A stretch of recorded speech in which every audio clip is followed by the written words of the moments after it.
Imagine a multi-billion-dollar engineering project on the scale of the Panama Canal, costing billions of dollars.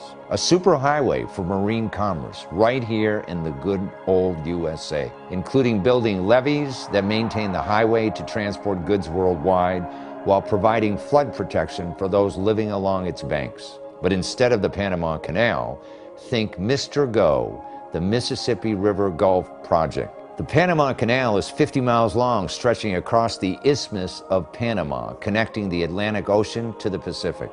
In comparison, the MRGO is 76 miles long and required the removal of 60 million more cubic yards of earth than did the Panama Canal. But the Panama Canal is an unqualified success. 14,000 vessels per year traverse it, and it earns $400 million annually in tolls alone. The MRGO? Fewer than 5 ships per year traveled it in any direction, and instead of earning money, it cost anywhere from $13 million to $37 million per year just to keep it dredged. Perhaps it seemed like a good idea at the time. The U.S. Army Corps of Engineers would dig a navigational channel to directly connect the Gulf of Mexico to the city of New Orleans. Why? It would benefit big business. The new passage would shorten a ship's journey to the Crescent City by 40 miles and provide an economic boon to St. Bernard, the parish most impacted by the project. The cost, a mere $95 million. That's $95 million in 1957 terms. The potential benefit, unlimited. According to a 1957 news article, the MRGO is a chance for the industrial development of St. Bernard Parish as a supplement to the great industrial growth of neighboring Orleans Parish. It was a promise almost too good to be true. Ships, docks, jobs, wharves, business, and prosperity. Brochures published in the early 1960s declared the new channel would facilitate the growth and expansion of the Port of New Orleans, providing new areas for wharves and industrial expansion and relieve the congestion of the existing harbor facilities. The U.S. Army Corps of Engineers said the new channel wouldn't be so prone to silt up like the Mississippi did, nor would the water levels seasonally rise and fall as dramatically as did the mighty Mississippi. It would be a win-win project. While the port touted the logic and economic impact of the MRGO project would have on the city, relatively few voices of concern were heard. One 1958 report published by the Department of Interior warned that the excavation of the MRGO could result in a major ecological change with widespread and severe ecological consequences. Too bad nobody was listening. The MRGO certainly provided access, not just to ships, however, which largely ignored it, but it also provided access to salt water. The Gulf of Mexico now had a direct access into some of the most productive marshes and wetlands in the entire United States. In short order, it killed more than 11,000 acres of cypress swamps and turned over 19,000 acres of brackish marsh into saline marsh. Vegetation died, wildlife died off, or disappeared. The freshwater marshes that once supported over 250,000 wintering ducks and provided an annual fur harvest of over 650,000 animals vanished due to saltwater intrusion.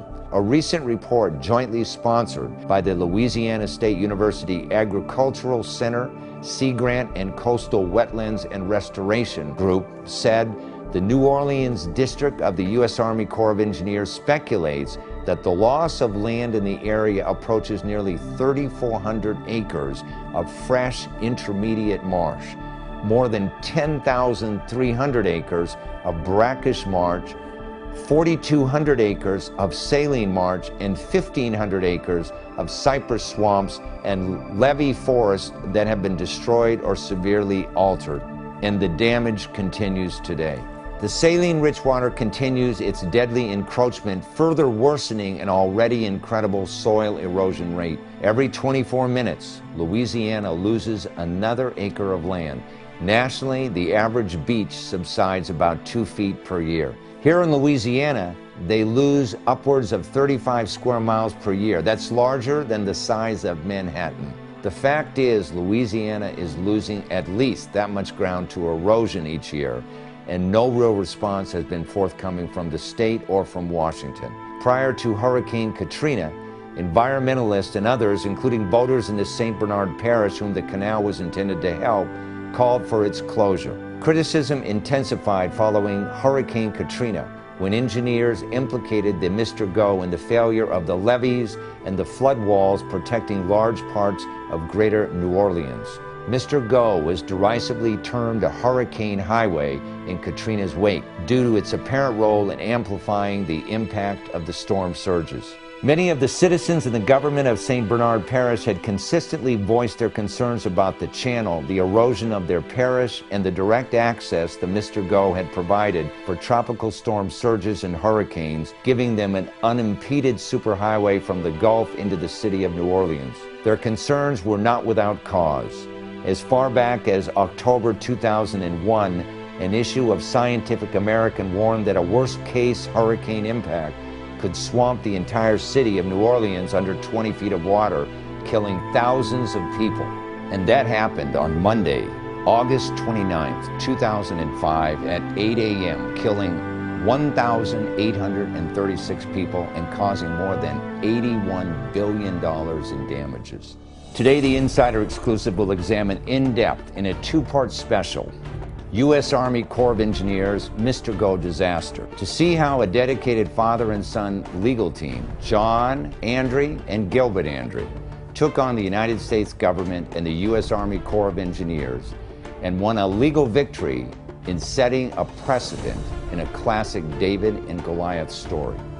As Justice Oliver Wendell Holmes once said, making claims against the federal government requires turning square corners. John and Gilbert will show the nation today how they turned those squared corners and successfully sued the U.S. Army Corps of Engineers in 2005, claiming negligence in designing, constructing, and maintaining the MRGO project. The verdict: Hurricane Katrina victims were awarded $719,698 in damages by a judge in a lawsuit claiming a canal dredged by the U.S. Army Corps of Engineers from New Orleans to the Gulf of Mexico destroyed a natural barrier to a storm surge. The judge said Army engineers are liable for negligent operation and maintenance of the canal and not for faulty design or construction. Once the Corps exercised its discretion to create a navigational channel, it was obligated to make sure that the channel did not destroy the environment surrounding it, thereby creating a hazard to life and property. When the Corps designed the MRGO, it recognized that foreshore protection was going to be needed, yet the Corps did nothing to monitor the problem in a meaningful way. The people of this community have finally been vindicated, and now they're going to be compensated. It's a landmark victory. It's the first time ever that the Army Corps of Engineers has been held responsible for its monumental negligence. The finding of negligence in the maintenance and operation of the canal supports the claims of about 100,000 residents and business owners in the lower 9th Ward in St. Bernard Parish. John Andre and Gilbert Andre have earned the highest respect from citizens and lawyers alike as some of the best trial lawyers in New Orleans, in Louisiana, and in the nation. They are driven to fight for people who have been harmed by willful and negligent actions of others. Their goals, not only to get justice for their clients, but to make sure that all Americans have the right to justice, because injustice anywhere is a threat to justice everywhere. Hi, I'm Steve Murphy, and this is the Insider Exclusive, live from New Orleans at the Andre Law Group.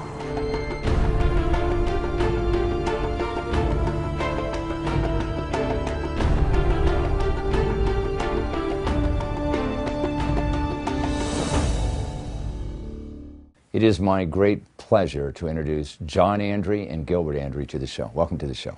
Hello.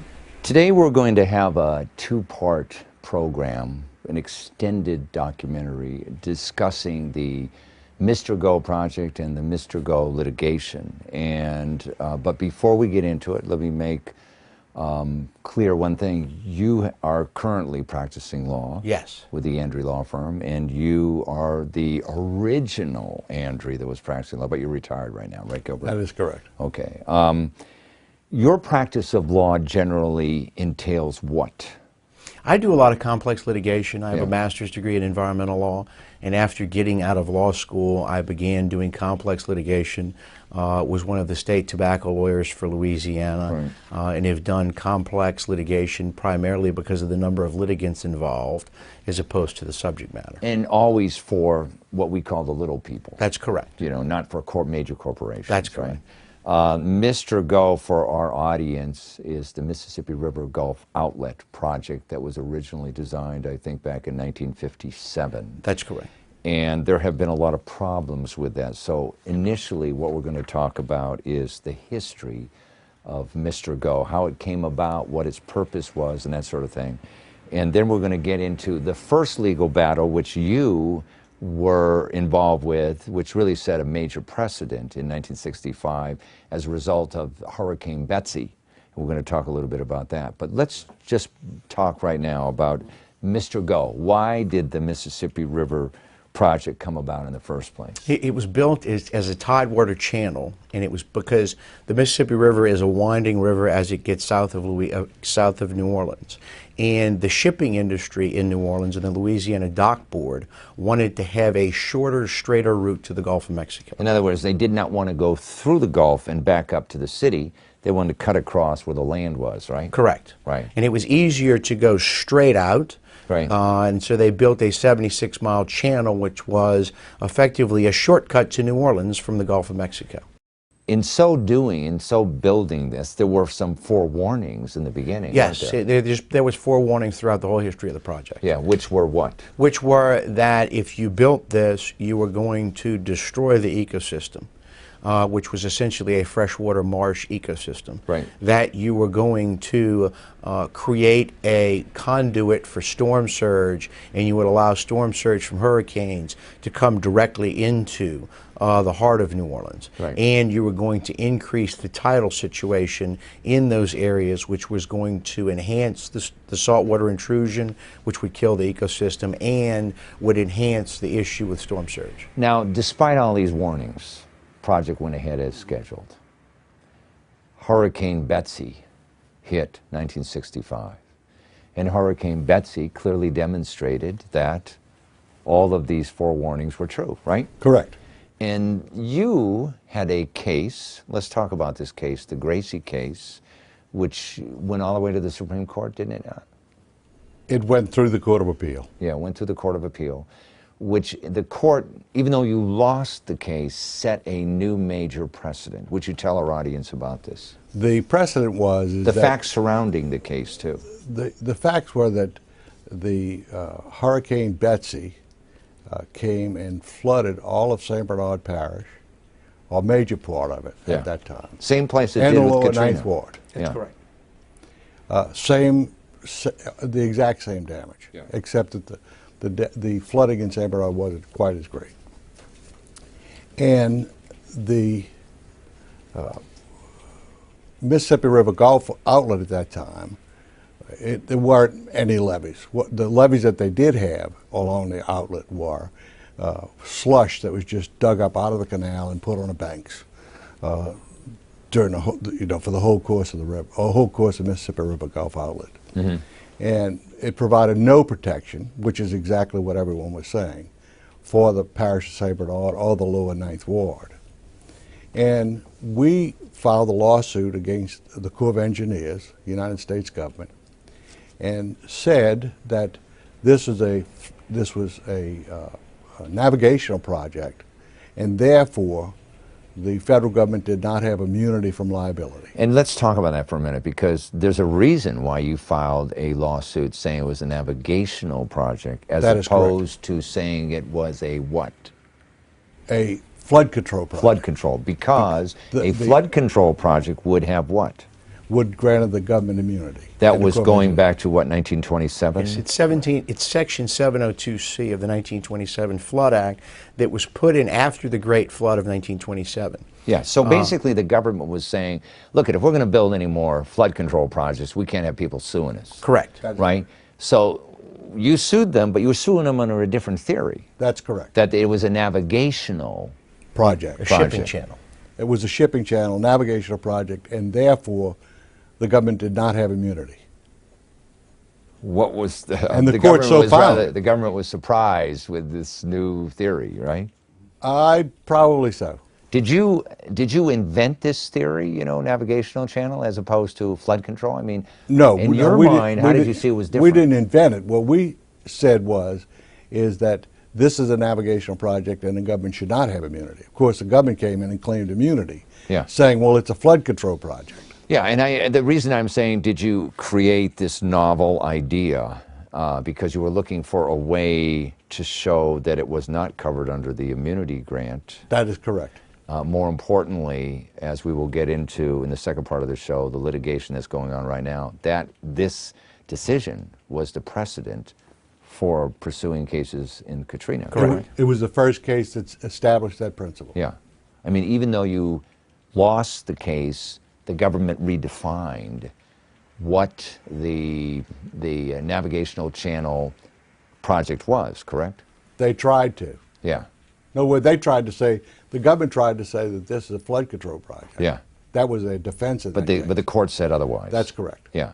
And when I say even though you lost the case not by the court deciding what the definition of this new navigational channel was, but because you didn't meet the standards for We couldn't prove our substantiating case. a loss. They said we could not prove that the Mississippi River Gulf outlet was the cause Yeah. of the flooding. Now you have to remember, at that time, you know, we didn't have computer models. Right. We didn't have a history of exactly the mechanics Yeah. of flooding or anything like that. And we didn't have $7 million to pursue a case and hire the experts from all over the United States Yeah. and all over the world to prove our case. Right. In other words, it was a much more limited prosecution of the case than was the Katrina case. To give you an idea, their case, the flood control brief filed by the government and the discretionary function immunity brief was 3 legal pages long. Right. Their brief on just flood control in our case was about 76 pages long. So Okay. it was a much different scaled litigation.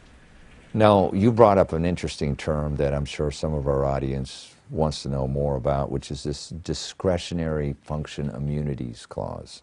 What does that mean? The discretionary function immunity is immunity that's in the Federal Tort Claims Act. Yeah. You sue the government under the Federal Tort Claims Act, which is a limited waiver of liability against the government. Yeah. It was put in because the legislature, when they enacted the Federal Tort Claims Act, didn't want the judiciary second-guessing the acts of the executive branch. Right. So if there was a decision that was grounded in policy, then the executive branch was immune, and they were immune because you didn't want to have them go back and say for example, the decision to build the channel Yes. in a certain location is a decision that's based on an economic policy to help shipping in the South. Right. So when they put and that's what Judge Duvall ultimately found, that it was a discretionary function that they had the ability to make that decision, Yeah. and since they made that decision, that they would be immune. Right. Now, let's fast forward